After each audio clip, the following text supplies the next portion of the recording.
तृतीय वर्ष भूगोल के विद्यार्थियों के लिए प्रथम प्रश्न पत्र भारत का भूगोल और उसमें पिछले वीडियोज़ में जो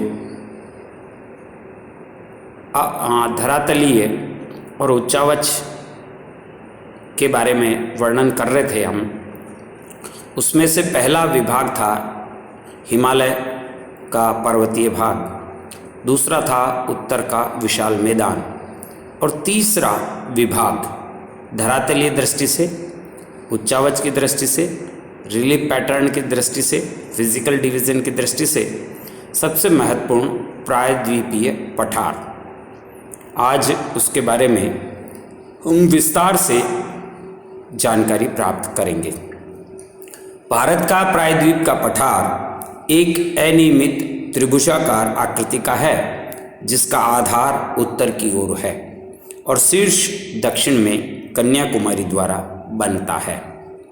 इसकी उत्तरी सीमा एक अनियमित रेखा जो कच्छ से अरावली पर्वत के पश्चिमी छोर को छूती हुई दिल्ली के निकट पहुंचती है।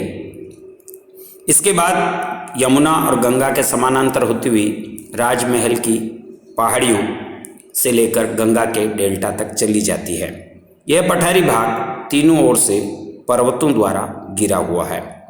इसके उत्तर में अरावली, विंध्याचल, सतपुड़ा, भारनेर, कैमूर, राजमहल की पहाड़ियाँ, पश्चिम में पश्चिमी घाट और पूर्व में पूर्वी घाट है।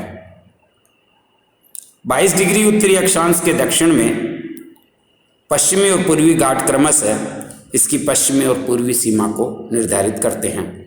उत्तर दक्षिण इस पठारी भाग की कुल लंबाई 1700 किलोमीटर और पूर्व से पश्चिम इस पठार की चौड़ाई 1400 किलोमीटर है। इस प्रकार यह प्रायद्वीपीय पठारी भाग कुल मिलाकर 16 लाख वर्ग किलोमीटर क्षेत्र में फैला हुआ है। यह भारत का सबसे बड़ा भौतिक प्रदेश है। यह विस्तृत पठार के अंतर्गत दक्षिणी पूर्वी राजस्थान, मध्य प्रदेश, झारखंड, छत्तीसगढ़, उड़ीसा, आंध्र प्रदेश, कर्नाटक, तमिलनाडु, केरल, महाराष्ट्र और गुजरात राज्यों के विशाल भूभाग सम्मिलित होते हैं। मेघालय में मेघालय पठार भी प्रायद्वीपीय पठार का ही उत्तरी पूर्वी विस्तार है। संपूर्ण प्रायद्वीपीय पठार गोंडवाना लैंड का एक भाग है, जिसकी औसत ऊंचाई 600 से 900 मीटर है। यहाँ पर प्रसिद्ध नदियाँ महानदी, गोदावरी, कृष्णा, कावेरी की प्रवाह दिशा इस बात का प्रमाण मिलता है कि इस ढाल का सामान्य ढाल पश्चिम से पूर्व की ओर है। नर्मदा और ताप्ती नदियाँ पश्चिम दिशा में बहती है। पठार का ढाल पूर्व से पश्चिम की ओर भी दिखाई देता है। यह पठार अत्यधिक कटा-फटा है, जिसमें कई धरातलीय जटिलताएं हैं। यहाँ कई पहाड़ियाँ और नदियाँ फैली हुई हैं, जिनमें कई छोटे छोटे और पठार सम्मिलित होते हैं। इस विस्तृत दक्षिण के पठार का या प्रायद्वीपीय पठार का प्रादेशिक विभाजन या प्रादेशिक भूरूप जो महत्वपूर्ण हैं वे इस प्रकार हैं। पहला है मालवा का पठार, द मालवा प्लेटो। यह पठार नर्मदा और ताप्ती नदियों तथा विंध्याचल पर्वत के उत्तर पश्चिम में त्रिभुजाकार आकृति में फैला हुआ है। उत्तर पश्चिम में अरावली पर्वत और पूर्व में यहाँ पर गंगा का मैदान स्थित है। यह ग्रेनाइट जैसी कठोर चट्टानों से बना है और इसकी ऊंचाई लगभग 800 मीटर है। इसका सामान्य ढाल उत्तर पूर्व दिशा में है, अतः इस पठार में बहने वाली नदियाँ उत्तर पूर्व यानी ढाल की दिशा में प्रवाहित होकर यमुना नदी में जाकर मिलती है। इन नदियों के प्रवाह के कारण यह पठार अनेक स्थानों पर कट्टा फट गया है और उबड़ खाबड़ बन चुका है। यहाँ पर गहरे बेड़खड्ड यानी रेवाइंस पाए जाते हैं। चंबल नदी द्वारा निर्मित क्षेत्र की चंबल घाटी एक बहुत ही विस्तृत क्षेत्र में बीहड़ के रूप में प्रसिद्ध है। यह बीहड़ कृषि के योग्य नहीं है।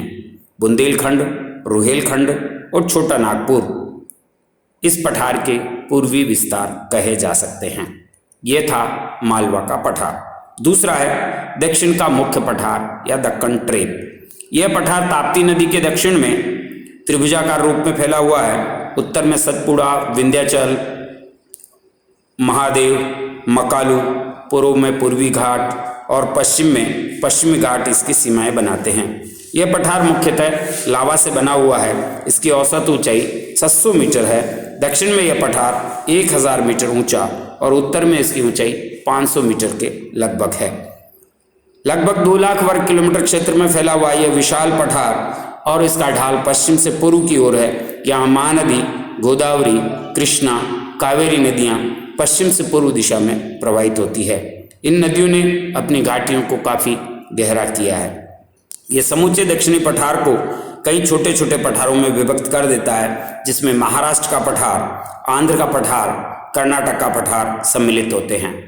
तीसरा इसका महत्वपूर्ण भाग है छोटा नागपुर का पठार। यह वर्तमान में झारखंड में स्थित है। इसके उत्तर पश्चिम में सोन नदी बहती हुई गंगा में मिलती है। राजमहल की पहाड़ियां इस छोटे नागपुर के पठार की उत्तरी सीमा निर्धारित करती है। दामोदर नदी छोटा नागपुर पठार की प्रमुख नदी है। यह इस पठारी भाग के मध्य में एक भ्रंश घाटी में गुजरती हुई पश्चिम से पूर्व दिशा में बहती है। यहाँ पर गोंडवाना युगीन कोयले के भंडार दामोदर नदी की, सोन नदी की घाटियों में बिछे हुए हैं। भारत का लगभग 3/4 कोयला, पत्थर का कोयला यहीं से प्राप्त होता है। यह छोटा नागपुर का पठार छोटे छोटे पठारों में विभक्त है। उत्तर में यहाँ पर हजारीबाग का पठार और रांची का पठार इसके मुख्य विभाग कहे जा सकते हैं। और अंतिम है मेघालय का पठार। प्रायद्वीपीय पठार की जो चट्टानें पूर्व में राजमहल पहाड़ियों के आगे विस्तृत है, उसमें से उत्तर पूर्व में मेघालय के पठार का निर्माण करती है। यह शिलोंग जो मेघालय की राजधानी है, यह शिलोंग का पठार भी कहलाता है। मेघालय पठार भारत के में मुख्य रूप से निम्न कांप मिट्टी और मैदान का एक अंश पाया जाता है। यहाँ पर गारो राजमहल खड्ड कहते हैं, गारो राजमहल गेप। इस खड्ड का निर्माण भूपृष्ठों में पड़ने वाले विभिन्न प्रकार के भ्रंशन की क्रियाओं के कारण हुआ है। इस प्रकार पूर्व में यहाँ पर मिकर पहाड़ियाँ, गारो की औसत ऊंचाई 900 मीटर के आसपास है। खासी, जयंतिया यहाँ की अन्य पहाड़ियाँ हैं। सबसे ऊंचा स्थान यहाँ का नॉक रैक जो 1412 मीटर ऊंचा है। इस पठार का ढाल बहुत तीव्र है और यहाँ पर ब्रह्मपुत्र नदी बहती है। इसका दक्षिणी भाग मंद ढाल से युक्त है। यहाँ पर सुरमा घाटी, यहाँ पर मेघना घाटी ऐसी घाटियाँ हैं जिनमें कृषि कार्य किया जाता है। खासी पहाड़ियों के दक्षिण में चेरापूंजी स्थित है। पहले हम सब लोग चेरापूंजी को सबसे अधिक वर्षा वाला स्थान मानते थे। वर्तमान में चेरापूंजी से कुछ किलोमीटर दूर मासिन राम एक स्थान है जहां विश्व की सबसे अधिक वर्षा वहां प्राप्त होती है। इस प्रकार यह प्रायद्वीपीय पठार का एक प्रादेशिक विभाजन आप लोगों के समक्ष प्रस्तुत है। अगले वीडियो में इसी के लगातार क्रम में हम प्रायद्वीपीय पठार के पर्वत और पहाड़ियों के बारे में विस्तार से जानकारी प्राप्त करेंगे। धन्यवाद।